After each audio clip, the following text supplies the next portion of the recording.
All right. Good morning, everybody.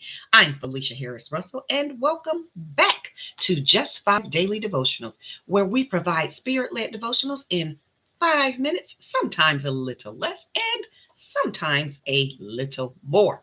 Okay, the title of today's devotional is The Real Enemy, and our core scripture comes from 2 Corinthians chapter 10 verses 3 and 4.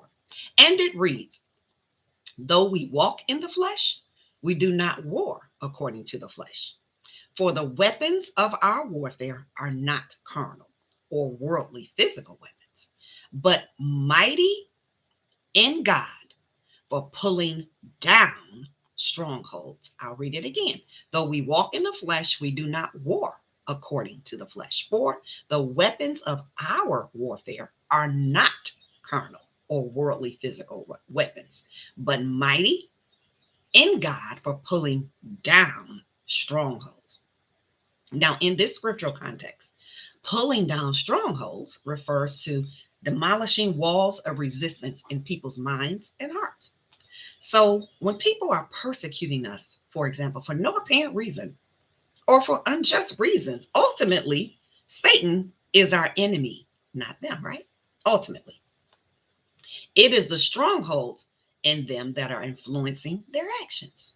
And they may not even know why they don't even like you. Have you ever has that ever happened to you where you may have met someone that you didn't like at first, but then they ended up maybe becoming a friend or an acquaintance? I know I have. That's happened to me, right?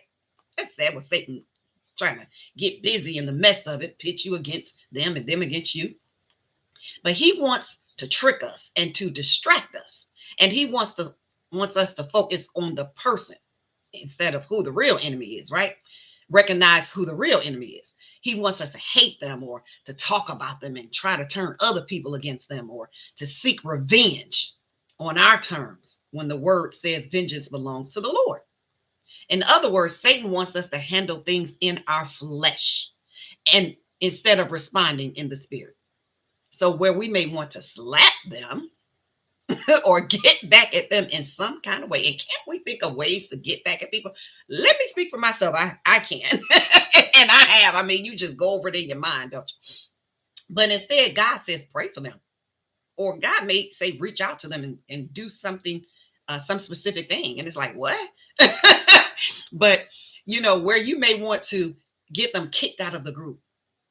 Or even if you're a supervisor or their manager or a business owner, and you may want to terminate them as an employee. And because of their behavior, maybe they do deserve that. Maybe they do deserve to be, evicted from the group or terminated from the job.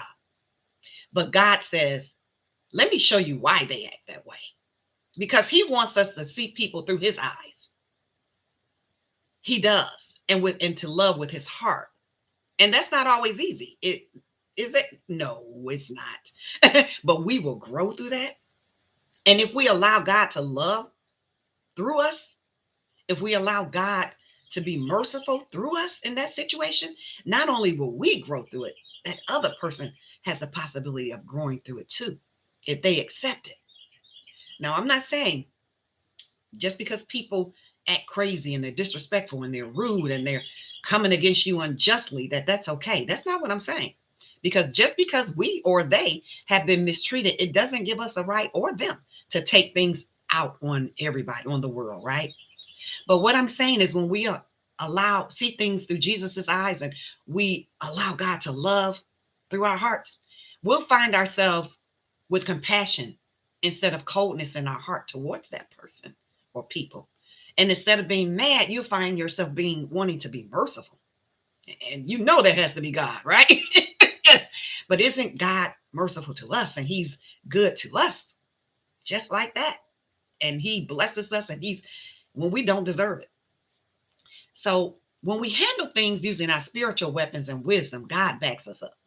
But when we get in the flesh, we can make things a whole lot worse for ourselves potentially and make the situation last longer possibly, right? That's not what we want. So today, beloved, remember that though we walk in the flesh, we do not war according to the flesh. For the weapons of our warfare are not carnal or worldly physical weapons, but mighty in God for pulling down strongholds. So thank you for joining me today. I love you, and I will see you next time. God bless you.